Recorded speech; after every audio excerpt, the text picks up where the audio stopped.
Selamat pagi, selamat bertemu kembali dalam mata pelajaran Pak dan BP di kelas 9. Untuk materi kita pada hari ini, kita akan membahas tentang gereja yang hidup di dunia.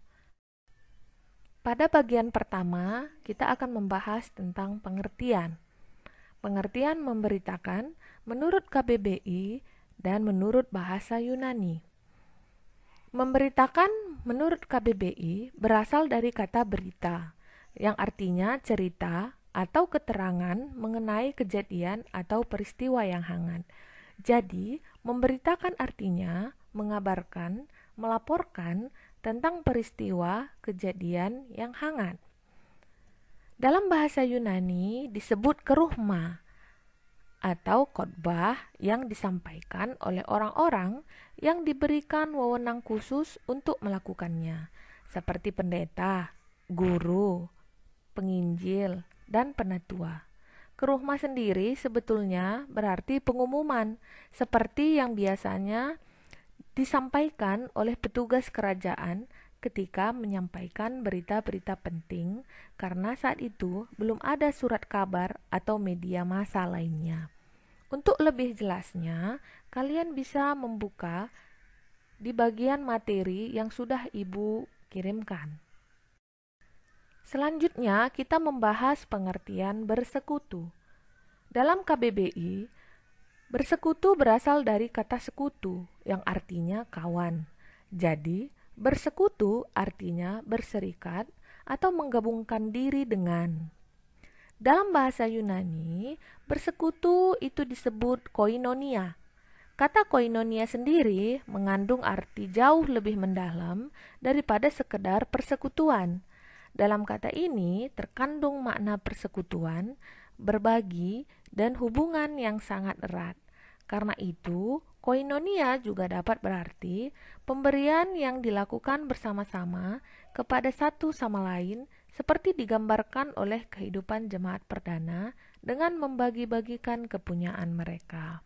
Nah, pengertian bersekutu juga bisa kalian lihat, bisa kalian baca di bagian materi yang sudah Ibu bagikan.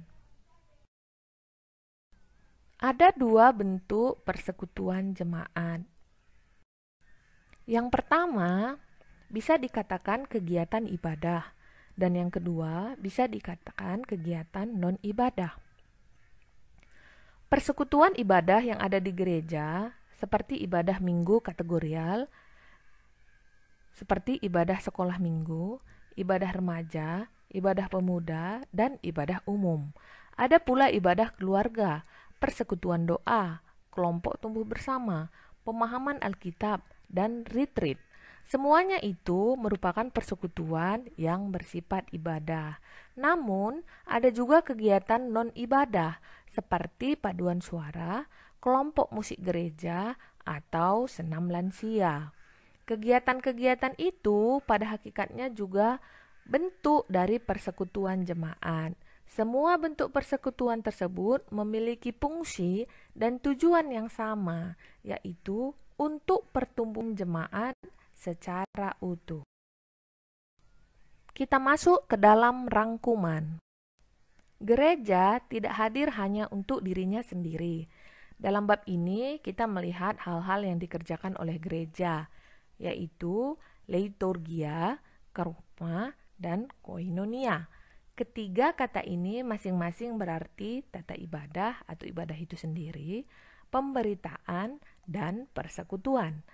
Kita sudah melihat bahwa ketiga kegiatan ini saling terjalin erat, sehingga tidak dapat kita pisah-pisahkan. Gereja haruslah memberitakan Yesus Kristus yang menebus kita dan mempersatukan kita. Persatuan itu harus terwujud di dalam persekutuan hidup kita, bukan hanya dengan sesama orang Kristen, tetapi juga dengan orang-orang lain yang berbeda keyakinan sekalipun. Kami bersyukur Tuhan untuk pelajaran kami hari ini. Engkau yang memberkati apa yang kami pelajari. Mampukan kami Tuhan untuk bisa mencari tahu, menggali lebih dalam lagi tentang pelajaran kami hari ini, supaya kami bisa melakukannya di dalam kehidupan kami sehari-hari. Ini doa dan permohonan kami, di dalam nama-Mu Yesus kami berdoa. Amin.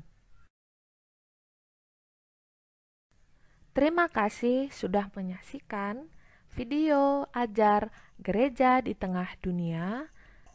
Selamat bertemu kembali di lain kesempatan. Shalom, Tuhan Yesus memberkati.